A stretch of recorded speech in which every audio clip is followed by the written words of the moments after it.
Hi, I'm Wayne FERREE, professional stone carver. Today we're looking at a sculptural concept, and this is a model for what would be a life-size sheep carved in limestone.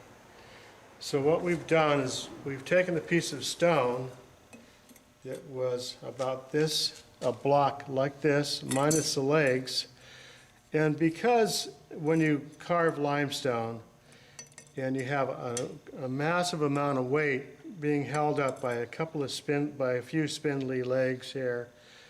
It's important to do something to reinforce them. And so what we've done and what we'll do with the life-size sheep is we're going to add stone to the block that we carved, and we're going to glue stone on to the block to create the legs, and inside the stone are epoxied stainless steel bolts in this case.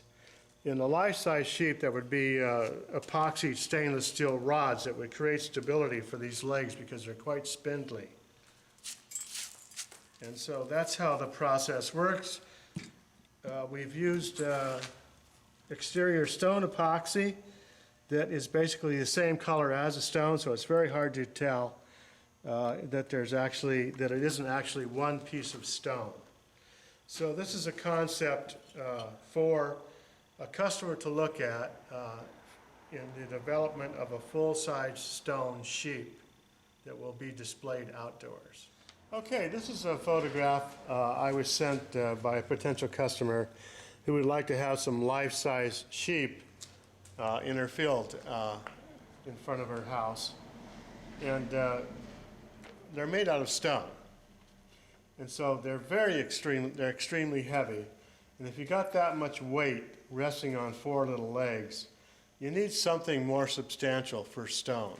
And so what we're going to do now is we're going to shape these legs to get a sort of a conceptual idea of what this sheep would look like in real life. What I usually do is I go on the internet and I collect photographs of the subject that I'm trying to replicate. In this case, I've taken a lot of shots of sheep so I can get a sort of an idea of what I'm doing. So now what I'm going to attempt to do is bring some definition into the leg area. And as I said, we've epoxied pins through this part of the stone, which is adhered onto, this was the block. And the block that we showed that we might be using in the photograph would need to have another piece attached to the top for the head. In this case, and in the case of the larger stone, additional stone will be added on the bottom, and there'll be stainless steel rods that come up to create stability.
Okay, so what we've done is we've created this texture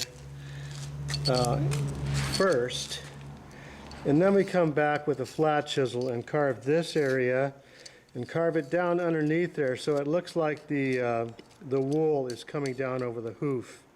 Now we're just going to give it a little smoothing with a file. We could do it with a chisel, but this is fairly delicate down here, even though there's a stainless steel pin in it. We don't want to break it. And I'm going to turn it upside down now so you can see where the pin still is.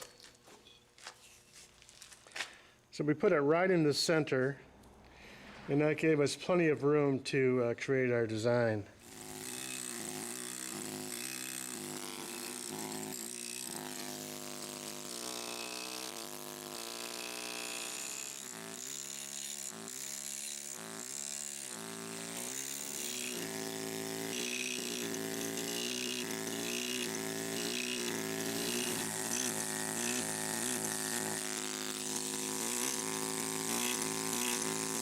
we're working this back hoof and this back leg, and when you're close up, it's a good idea to always remember that you got to stop and just take a look back, just like a painter would, and see how it's progressing.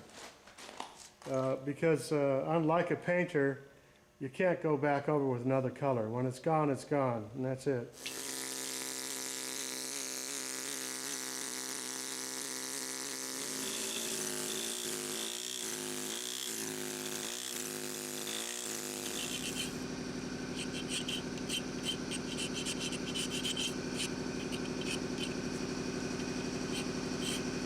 We've got our little conceptual model finished for the most part.